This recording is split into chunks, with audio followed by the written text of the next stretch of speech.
Hello बच्चों, तो अब हम पढ़ेंगे पार्ट 27 शांति दूत श्री कृष्ण। शांति की बातचीत करने के उद्देश्य से श्री कृष्ण हस्तिनापुर गए। उनके साथ सात्यकी भी गए थे। रास्ते में कुशलस्थ नामक स्थान में वह एक रात विश्राम करने के लिए ठहरे। हस्तिनापुर में जब यह खबर पहुंची कि श्री कृष्ण पांडवों की ओर से दूत बनकर संधि चर्चा के लिए आ रहे हैं, तो धृतराष्ट्र ने आज्ञा दी कि नगर को खूब सजाया जाए। पूर्ववासियों ने द्वारकाधीश के स्वागत के धूमधाम से तैयारियां की। दुशासन का भवन दुर्योधन के भवन से अधिक ऊंचा और सुंदर था, इसलिए धृतराष्ट्र ने आज्ञा दी कि इसी भवन में श्री कृष्ण को ठहराने का प्रबंध किया जाए। श्री कृष्ण हस्तिनापुर पहुंचे। पहले श्री कृष्ण धृतराष्ट्र के भवन में गए, फिर धृतराष्ट्र से विदा लेकर वह विदुर के भवन में गए। कुंती वहीं श्री कृष्ण की प्रतीक्षा में बैठी थी। श्री कृष्ण को देखते ही उन्होंने अपने पुत्रों का स्मरण आ गया। श्री कृष्ण ने उन्हें मीठी वचनों से सांत्वना दिया और उनसे विदा लेकर दुर्योधन के भवन में गए। दुर्योधन ने श्री कृष्ण को शानदार स्वागत किया और उचित आदर सत्कार करके भोजन का न्योता दिया। श्री कृष्ण ने कहा, राजन, जिस उद्देश्य को लेकर मैं यहाँ आया हूँ वह पूरा हो जाए तब मुझे भोजन का न्योता देना उचित होगा।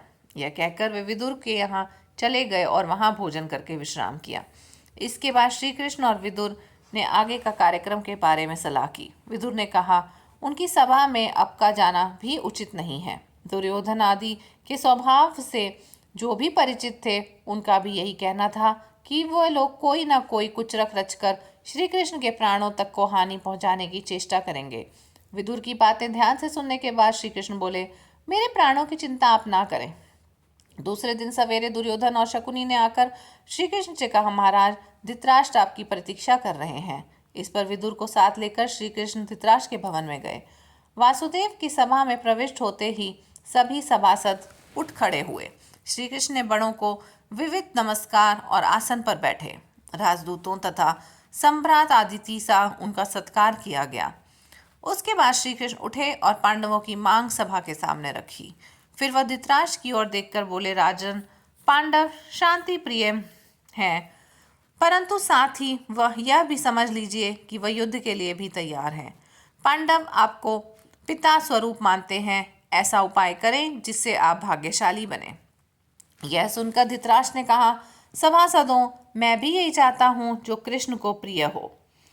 इस पर श्री कृष्ण दुर्योधन से बोले, मैं इतना ही कहना चाहता हूँ कि पांडवों को आधा राज्य लौटा दो और उनके साथ संधि कर लो। यदि यह बात स्वीकृत हो गई तो स्वयं पांडव तुम्हें युवराज और धृतराष्ट्र को महाराज के रूप में सहर्ष स्वीकार कर लेंगे। भीष्म और द्रोण ने भी दुर्योधन को यही समझाया। फिर भी दुर्योधन ने अपना हट नहीं छोड़ा। वह श्री कृष्ण के प्रस्ताव को स्वीकार करने पर राजी न हुआ। धृतराष्ट्र ने दोबारा पुत्र से आग्रह किया कि श्री कृष्ण का प्रस्ताव मान ले, नहीं तो कुल का सर्वनाश हो जाएगा। दुर्योधन ने अपने आप को निर्दोष सिद्ध करने की जो चेष्टा की थी उसे श्री कृष्ण को हंसी आ गई। तभी श्री कृष्ण ने दुर्योधन को उन सब अत्याचारों का विस्तार से स्मरण दिलाया जो उसने पांडवों पर किए थे। भीष्म, द्रोण आदि प्रमुख वृद्धों ने श्री कृष्ण के इस वक्तव्य का समर्थन किया। यह देखकर दुशासन क्रोध हो उठा और दुर्योधन से बोला, भाई, मालूम होता है ये लोग आपको कैद करके कहीं पांडवों के हवाले ना कर दें, इसीलिए चलिए यहाँ से निकल चलें। इस पर दुर्योधन उठा और अपने भाइयों के साथ सभा से बाहर चला गया। इसी बीच धृतराष्ट्र ने विदुर से कहा, तुम जरा गांधारी को सभा में ले आओ। उसकी समझ बहुत स्पष्ट है और वह दूर से ही सोच सकती है। हो सकता है उसकी बात दुर्योधन मान ले। यह सुनकर विदुर ने सेवकों को आज्ञा देकर गांधारी को बुलाने के लिए भेजा।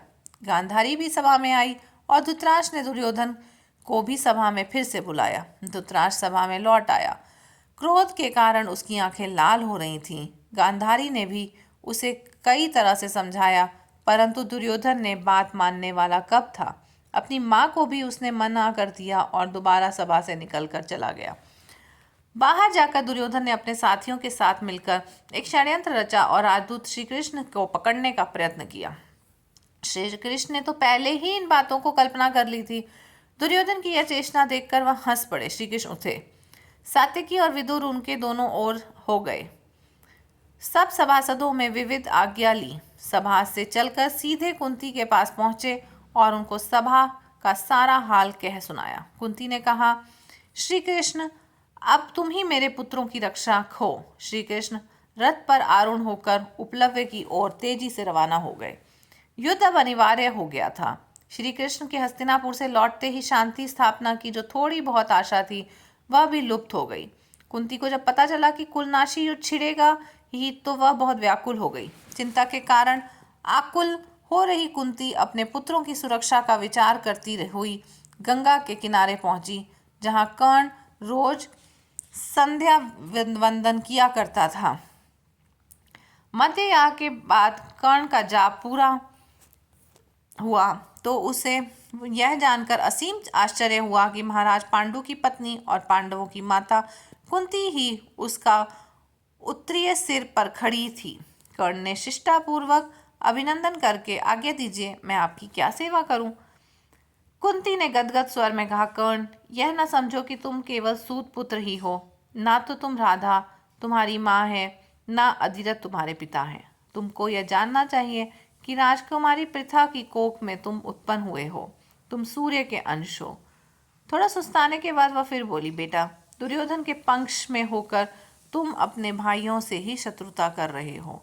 धृतराष्ट्र के लड़कों के आश्रित हो रहना तुम्हारे लिए अपमान की बात है। तुम अर्जुन के साथ मिल जाओ, वीरता से लड़ो और राज्य प्राप्त करो। वे भी तुम्हारे अधीन रहेगा और तुम उससे घिरे हुए प्रकाशमान रहोगे। कर्ण माता कुंती का यह अनुरोध सुनकर बोला, माता, यदि इस समय मैं दुर्योधन का साथ छोड़कर पांडवों की तरफ चला गया तो लोग मुझे भी कायर कहेंगे। अब जब युद्ध करना होना निश्चित हो गया है तो मैं उनको मझधार में कैसे छोड़ जाऊं? यह तुम्हारी कैसी सलाह है? आज मेरा कर्तव्य यही है कि मैं पांडवों के विरुद्ध सारी शक्ति लगाकर लड़ूं। मैं तुमसे असत्य क्यों बोलूं? मुझे क्षमा कर दो, लेकिन हाँ, तुम्हारी भी एक बात एकदम व्यर्थ नहीं जाएगी। अब मैं यह करूंगा कि अर्जुन को छोड़कर और किसी पांडव के प्राण नहीं लूंगा। या तो मैं अर्जुन इस युद्ध में काम आएगा या मैं, दोनों में से एक तो मरना ही पड़ेगा।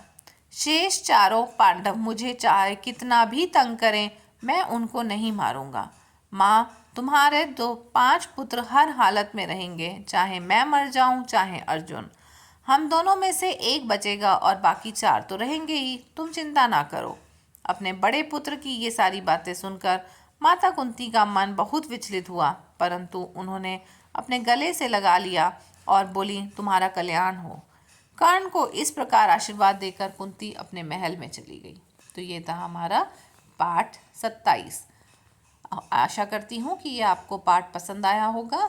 आज पसंद आया हो तो वीडियो को लाइक करें और चैनल को सब्सक्राइब करें। Thank you.